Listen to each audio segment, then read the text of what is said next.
True horror stories पेश करते हैं हॉरर कहानियाँ।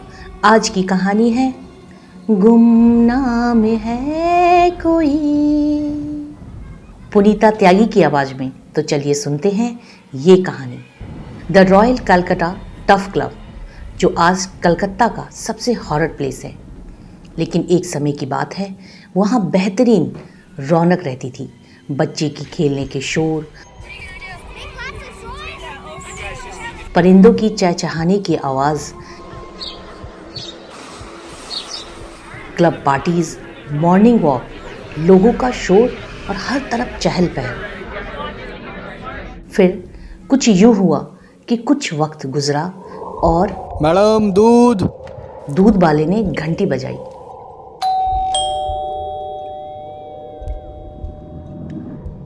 जैसे ही दूध वाले ने घंटी बजाई, उधर से संगीता ने दरवाजा खोला। संगीता बोली, लाइए। अरे भैया, ओ भैया, एक बात तो बताइए, आपको पता है क्या यहाँ पे रात को इतनी जल्दी घर बंद करके क्यों सो जाते हैं? दूध वाला बोला। मैडम, यहाँ तो रोज ऐसे ही होता है, आप नए हो ना इसलिए पूछ रहे हो। संगीता बोली, मगर भैया ऐसा क्यों हुआ कि बाहर कोई भी नहीं था? दूध वाला बोला। मैडम मेरी मानिए तो आप इस जगह को छोड़ दीजिए। बस इतना कहकर दूध वाला चला गया और संगीता अभी तक सोच में थी। फिर रात हुई और संगीता ने सोचा थोड़ा नाइट वॉक किया जाए, और वो नाइट वॉक करने के लिए निकल पड़ी।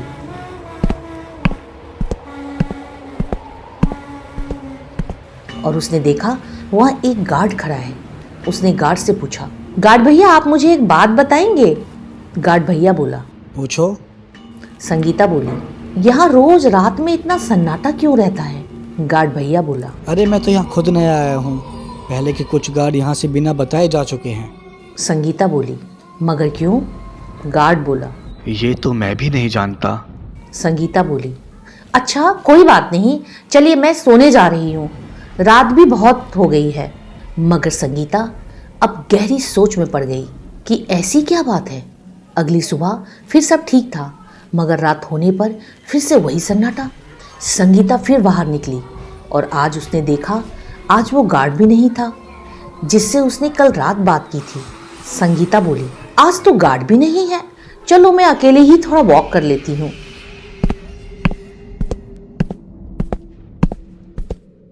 थोड़ी आगे चलकर उसने देखा, पूरे एक खाली क्लब में एक कपल बैठा है।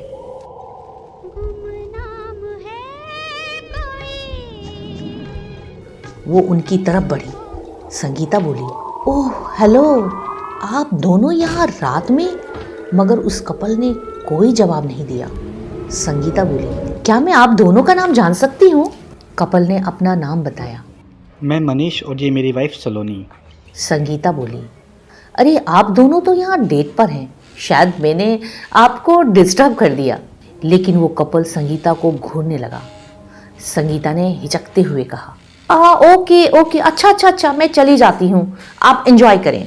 इतना कहकर वो आगे चली और फिर कुछ पूछने के लिए पलटी तो वो कपल वहाँ नहीं था। वो डर गई और वो सीधा अपने घर चली गई।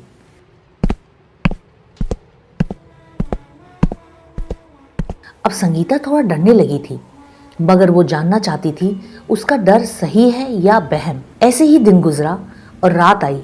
फिर उसे वो गार्ड मिला। उसने गार्ड से कहा, अरे भैया आप कल कहाँ थे?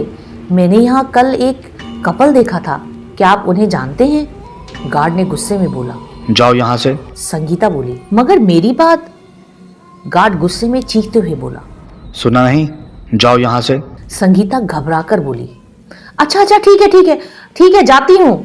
अगली सुबह संगीता ने अपने एक दोस्त को फोन किया। संगीता बोली, हेलो लक्की, तू फ्री है ना अभी? लक्की बोला, हाँ बता, क्या बात है? संगीता बोली, तू यहाँ आ सकता है, मुझे तुझसे कुछ हेल्प चाहिए। लक्की बोला, ठीक है मैं आता हूँ। लक्की उसके घर आया और संगीता ने लक्की को सारी बात बताई। लक्की ने कहा, अरे तो ज़्यादा सोच रही है, कुछ नहीं है पागल, ऐसे कभी कभी हो जाता है वहम, तू इतना मत सोच। संगीता बोली, हो सकता है मेरा वहम ही हो। थैंक्स लक्की, तू यहाँ आया मेरी बात सुनने के लिए। लक्की बोला, अरे कोई बात नहीं, तू टेंशन नहीं ले, और जैसे भी हो मुझे कॉल करना। संगीता बोली, अच्छा ठीक है, फिर मिलते हैं, बाय। संगीता आज रात फिर बाहर गई।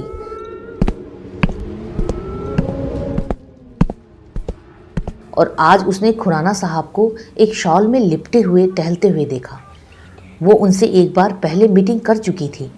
उसने सोचा सुबह में खुराना जी को सब बताऊंगी कि वो इस सोसाइटी के हैं, उन्हें ज़रूर पता होगा कि यहाँ क्या माजरा है। अगली सुबह संगीता अपने पड़ोस वाले घर में गई। उसने घंटी बजाई।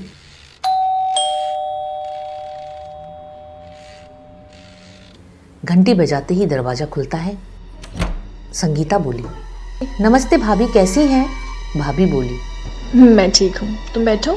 संगीता बोली, अरे भाभी, मुझे आपसे एक हेल्प चाहिए। भाभी बोली, हाँ बोलो। संगीता बोली, अरे यहाँ जो खुराना साहब हैं उनका हाउस नंबर क्या है, आपको पता है? भाभी बोली, F304, मगर वो तो लॉक्ड है, तुम क्यों पूछ रही हो? संगीता बोली, मुझे कुछ काम था, कब तक आएंगे वो? आएंगे मतलब? वो तो अब कभी नहीं आएंगे, उनकी तो कुछ दिन पहले ही डेथ हो चुकी है। संगीता बोली, मगर मैंने तो उन्हें कल रात देखा था बाहर टहलते हुए। भाभी बोली, अरे नहीं, तुम्हें ज़रूर कोई गलतफहमी हुई है। और वो कपल मतलब मनीष और उनकी वाइफ सलोनी, वो भी सोसाइटी के मेंबर हैं ना? भाभी बोली, अरे तुम्हें क्या हो गया है संगीता, उनकी लास्ट ईयर डेथ हो चुकी है। ना खुराना जी अभी आए हैं और ना ही वो कपल, तुमने शायद किसी और को देख लिया है। संगीता ने इसके आगे कुछ नहीं सुना और सीधा घर आ गई। और रात में वो बाहर भी नहीं निकली, लेकिन उसने अपनी विंडो से बाहर झांक कर उसने जो देखा उससे वो बहुत ज़्यादा डर गई। उसने देखा वो कपल खुराना और वो गार्ड भी सब एक साथ उसी की खिड़की की तरफ देख रहे हैं और वो बहुत डरावनी तरह से हंस रहे हैं। संगीता एकदम घबरा गई थी। संगीता बोली, ओह गॉड, ये सब ऐसे क्यों हंस रहे हैं? अचानक संगीता की नज़र उसके पैरों पर पड़ी। संगीता बोली, ये क्या, ये सबके पैर उल्टे हैं, इसका मतलब ये इंसान नहीं है। अब संगीता समझ गई थी कि जिन लोगों ने उससे बात की थी वो सब इंसान नहीं बल्कि आत्मा थे। उसने तुरंत की तुरंत लक्की को कॉल किया। लक्की बोला, हाँ बोल संगीता। संगीता बोली, लक्की लक्की प्लीज़ तू जल्दी से यहाँ आ जा। लक्की बोला, अरे मगर हुआ क्या? संगीता बोली, अरे प्लीज़ तू जल्दी आ ना, प्लीज़ जल्दी आ। लक्की बोला, ओके ओके मैं आता हूँ।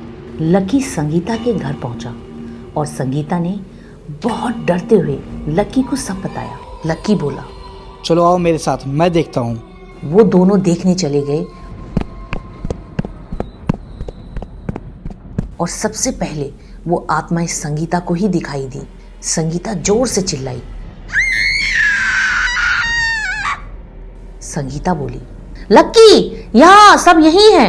लक्की जैसे ही भाग कर आया तो संगीता भी गायब थी। लक्की जोर से चिल्लाया, संगीता! संगीता की डर से निकली हुई आवाज आई। संगीता बोली, लक्की लक्की इतने लोगों ने मुझे पकड़ लिया है, यहाँ देख प्लीज। लक्की जैसे ही पलटा उसने वही सब लोगों को देखा और इतना डर गया था और डर से उसके पसीने छूट गए। लक्की बोला, आप सबने संगीता को क्यों पकड़ा हुआ है? आप सभी क्या चाहते हैं? खुराना की आत्मा बोली, हम यहाँ किसी को नहीं छोड़ेंगे, सबने हमें नहीं जीने दिया। मैं जैसे जैसे अपने बिजनेस में आगे बढ़ रहा था, लोगों को मेरी कामयाबी हजम नहीं हुई। उन्होंने मुझे इतना डिप्रेशन दिया, मेरा रेपुटेशन सब खराब कर दिया और ये नौबत आ गई कि मैं हार्ट अटैक से मर गया। सलोनी बोली, हाँ, और जब मैं और मनीष लव मैरिज करके यहाँ सेटल हुए, सोसाइटी के तानों और बातों ने हमें जीने नहीं दिया। अब हम भी सबको मार डालेंगे, किसी को नहीं छोड़ेंगे, किसी को नहीं। लक्की बोला, लेकिन संगीता तो इस मामले को जानती भी नहीं थी। आप प्लीज उसे छोड़ दो, उसने कुछ नहीं किया। खुराना की आत्मा बोली, देखो इस कार को भी हमने ही मार डाला, अब तुम्हारी बारी है। ये कहते हुए उन्होंने लकी और संगीता को भी मार डाला और ऐसा करके उस सोसाइटी में कोई नहीं बचा और जो बचा था वो सब वहाँ से बहुत दूर चले गए और आज भी उस जगह पर कोई नहीं जाता। रात में तो दूर, दिन में भी वहाँ जाने की कोई हिम्मत नहीं करता। ट्रू हॉरर स्टोरीज में कहानियाँ एक सच्ची घटना पर आधारित है। लोगों के साथ घटने वाली घटनाओं को ही हम अपने चैनल पर सुनाते हैं। अगर आपके साथ भी कोई ऐसी घटना घटी है तो आप अपनी कहानी हमारे साथ शेयर कर सकते हैं। हम फिर इसी तरह से आपकी कहानी अपने चैनल पर सुनाएंगे। आप अपनी कहानियाँ हमें व्हाट्सएप कर सकते हैं। हमारा व्हाट्सएप नंबर है 9871522213।